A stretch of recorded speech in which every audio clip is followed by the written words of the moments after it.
Well, I suppose it's time for another update video. Looks a little different than the last time you seen it, doesn't it? Yeah.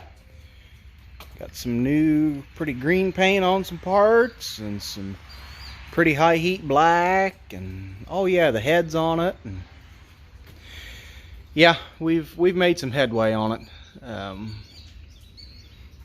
Trying to think back to the last update where all we were. One big jump ahead. The 4230 cam is not for sale now. We figured out a way to make it work, and well, I'm not going to give it away, but if you know what you're looking for, it's pretty obvious in this frame right here what we changed on it. Might be, it almost, what it is almost looks like it should be there, and I'm going to leave it at that. We're going to quit looking at that. But yeah, heads on it, torque down. We did that Saturday. Today's Monday, May 18th. Let's see, Dad ran the valves and put the water manifold on it, and I helped him put the exhaust manifold on just a little bit ago. Had some delays in getting this 4230 cam figured out. Kind of anxious now to hear what it's going to sound like with that in it. It's, I don't know. I know how my 4230 runs, and I know how this tractor ran before, and it's gonna be neat to hear the difference. The 3020 utility, the bastard utility. I still haven't done a standalone video on this tractor, but I need to. I've said that every video so far, but I promise you, it's gonna happen soon.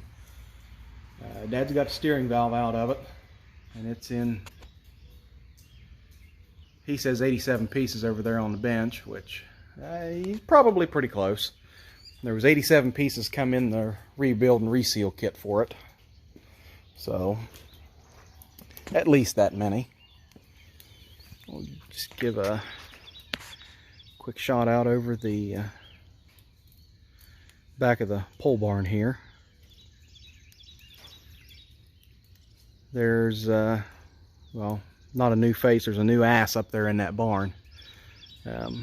Video on that to come pretty soon. Another, might just say it was one of those deals that was too good to be true. But so far it's proved to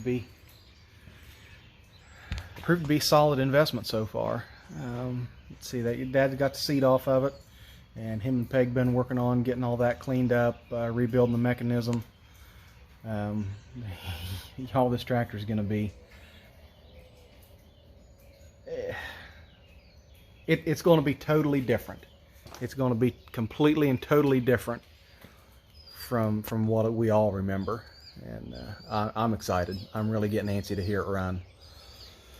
And I think it probably won't get very many views, but I'm thinking real seriously about, when it's time to build a fire in this bitch, to set my phone up somewhere and get a live stream going, and that way we'll all get to hear it run for the first time together. I think that would be pretty neat. Not like I've got 11-7 followers or anything like that, but just something neat. And my channel has been approved to do live streams, so we might just do that. Go ahead and give a quick update on the 450. Ain't really much changed since the last video I did on it. You see I got the grill cylinder sitting on the floor there. Got the brackets on either side to put on the horseshoe drawbar that's on, I guess you could say it's on loan. I think this is the narrow one, because it seems to me like I've seen them a good bit wider than that. But at any rate, it doesn't matter. I'm gonna put it on there regardless, just so I can pull stuff around with it and get all of this homemade fast hitch stuff off of it. Let's be honest, I mean, it served its purpose and it worked, but it's ugly, and I don't want to keep it around there, so I'm not going to. You'll see I've got the seat fixed up now. I got a Group 24 Marine and RV battery and put in it, and that allowed the lid to swing down and close, and I got the bolt holding it in there right now, so kind of got that taken care of for now. Let's see, there's the other horseshoe drawbar bracket, and of course all of this fast hitch stuff is just coming off. Yeah, it served its purpose, but it needs to go. My buddy Andrew says that he sees some Super C stuff and some 400 and 450 and just stuff that does not belong. So it's all going to go away, and we're I'm going to start piecing together the right stuff. I've got another, what do you want to call that? The lower links, the wishbone, the lower wishbone. I've got it, and between the two lower wishbones, I've got one really good one. So I'm gonna work on getting all that stuff loosened up and taken apart. Let's see here. What else? Of course, obviously it moved from the last time we saw it. Dad actually moved it. So, not that that makes any difference on anything at all. Can't remember, I think I did a video on what I found inside the Governor, and I don't know if I have posted that. If I haven't posted it, I'm going to put it in front of this video. Maybe.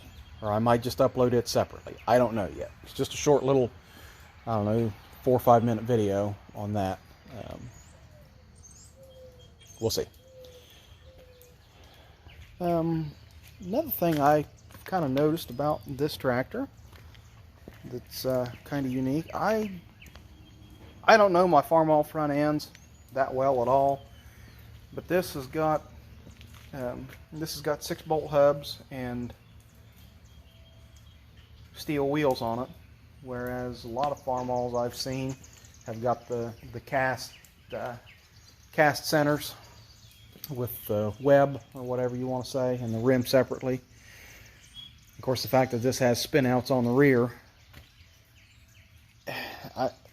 it's just, you know, the more I look at it and the more I think about it and the more I talk about it, it's an odd tractor, we'll put it that way. And I'd really, really, really like to know the history on it, but I don't think I'm ever going to. Just for the plain and simple fact that I don't know what the serial number is. I know Deere has a way you can go back in the archives and have them traced, but I don't think International Harvester has anything. Well, Case IH, Fiat International Harvester now. But you know, that poor serial number tag. You know, it used to have writing on it. Still does a little bit. I mean, let's see here. You can make out the L right there, and I can see a C and an S right there at my fingertip. It's not going to focus. Maybe you can see it. There's a C and an S. And then it just, let's see, I can make out a 1 right here. But that's it. And maybe might be another number right there. Yeah, I can't tell. But it's really sad that that tag got tore up, because like I say, I wish I could be able to trace the tractor, but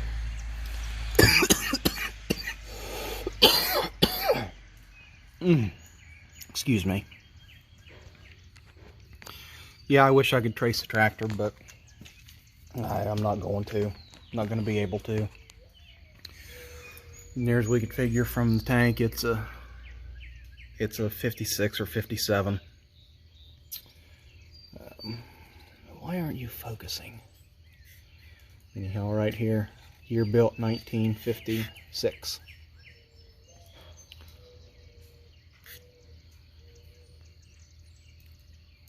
No, it's not going to focus. Anyhow, doesn't matter. So yeah, just another update video on the stuff going on here on the tractors.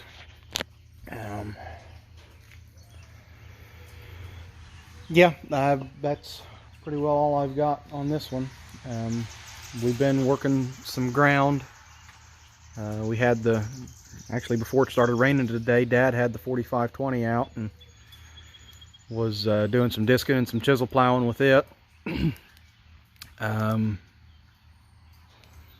Yesterday, Sunday, we had it and the 720 and our 2510 tricycle.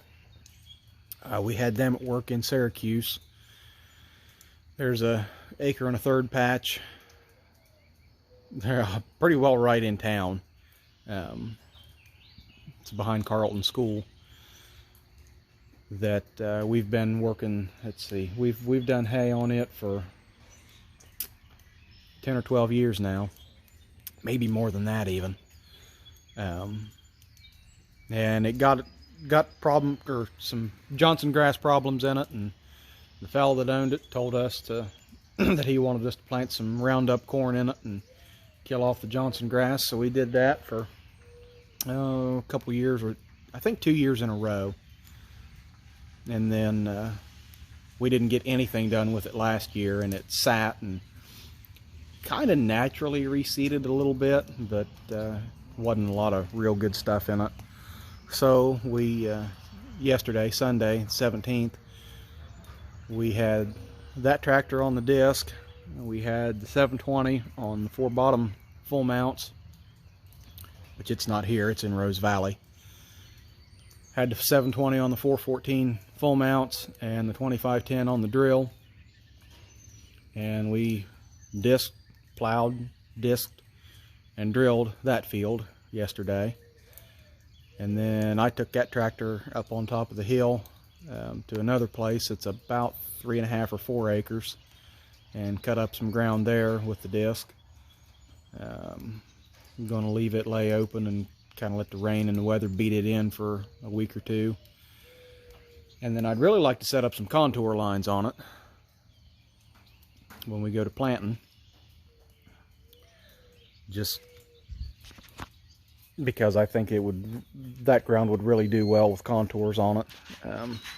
Some of it we're just going to have to kind of ride the hills a little bit and go kind of up and down, but for the most part I think we can go around a lot of it.